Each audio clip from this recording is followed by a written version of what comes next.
Assalamualaikum warahmatullahi wabarakatuh. Salam guru penggerak. Perkenalkan, saya Priyo Nur Cahyo dari SMA Negeri 16 Jakarta, CGP Angkatan 9. Pada kesempatan ini, saya akan memaparkan koneksi antar materi, kesimpulan dan refleksi menurut pemikiran Ki Hajar Dewantara.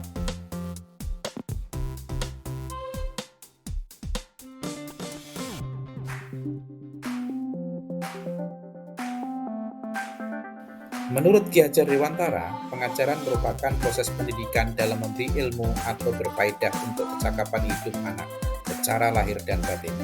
Sedangkan pendidikan memberi tuntunan terhadap segala kekuatan kodrat yang dimiliki anak agar ia mampu mencapai keselamatan dan kebahagiaan yang setinggi-tingginya, baik sebagai seorang manusia maupun sebagai anggota masyarakat. Menurut Ki Hajar Dewantara, pendidikan adalah tempat persemaian benih-benih kebudayaan dalam masyarakat. KHD memiliki keyakinan bahwa untuk menciptakan manusia Indonesia yang beradab, maka pendidikan menjadi salah satu kunci utama untuk mencapainya. Pendidikan dapat menjadi ruang berlatih dan bertumbuhnya nilai-nilai kemanusiaan yang dapat diteruskan atau diwariskan. Menurut Ki Hajar Dewantara, tujuan pendidikan yaitu menuntun segala kodrat yang ada pada anak-anak agar mereka dapat mencapai keselamatan dan kebahagiaan yang setinggi-tingginya, baik sebagai manusia maupun sebagai anggota masyarakat.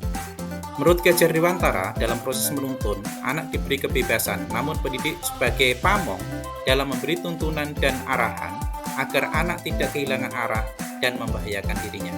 Seorang pamong dapat memberikan tuntunan agar anak dapat menemukan kemerdekaannya dalam belajar.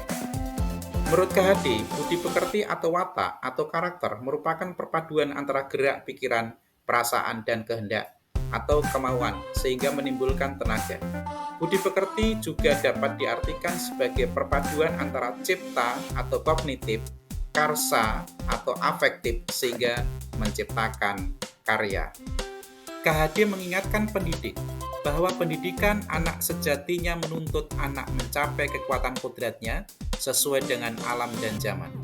KHD juga menegaskan bahwa didiklah anak-anak dengan cara yang sesuai dengan tuntutan alam dan zamannya sendiri.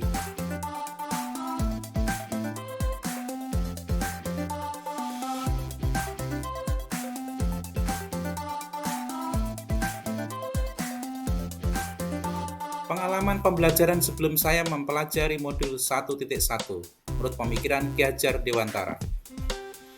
Sebelum saya mempelajari materi menurut Ki Hajar Dewantara, saya menyadari bahwa pembelajaran yang saya lakukan lebih berpusat pada guru atau teacher center.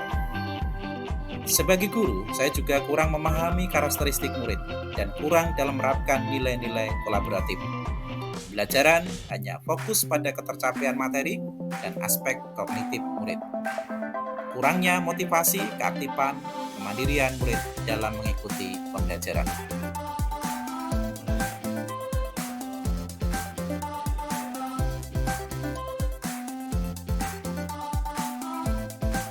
Kemudian pengalaman pembelajaran setelah saya mempelajari modul 1.1 menurut pemikiran Ki Hajar Dewantara.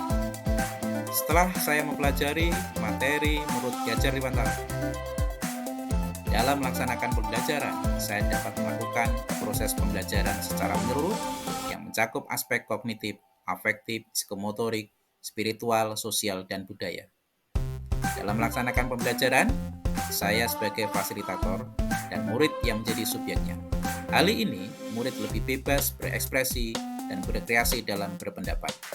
Saya dapat mempelajari dan menghargai karakteristik murid karena setiap murid itu unik, memiliki kelebihan dan kekurangan masing-masing. Inilah pembelajaran yang saya lakukan setelah saya mempelajari materi menurut pemikiran Ki Hajar Dewantara, di mana pembelajaran yang berpusat pada siswa atau murid. Inilah pembelajaran yang saya lakukan setelah saya mempelajari materi menurut pemikiran Ki Hajar Dewantara, di mana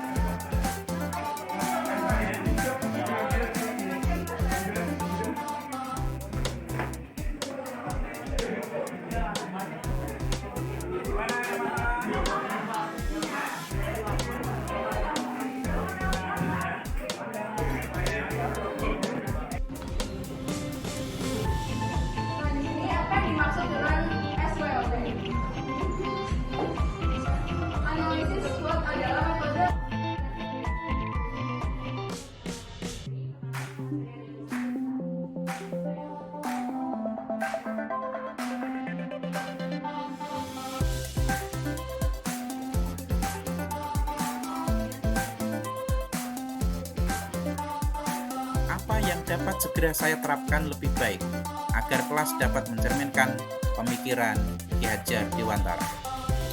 Apa yang dapat segera saya terapkan lebih baik agar kelas dapat mencerminkan pemikiran Ki Hajar Dewantara? Yang pertama, melaksanakan pembelajaran yang berpusat pada siswa. Kedua, menuntun murid sesuai dengan kodratnya, agar dapat mengembangkan potensi minat dan bakat yang sesuai dengan kodrat alam dan zaman. Yang ketiga, menerapkan proses pembelajaran secara menyeluruh yang mencakup aspek kognitif, afektif, psikomotorik, spiritual, sosial, dan budaya. Terima kasih atas perhatiannya. Sekian, wassalamualaikum warahmatullahi wabarakatuh. Salam guru penggerak.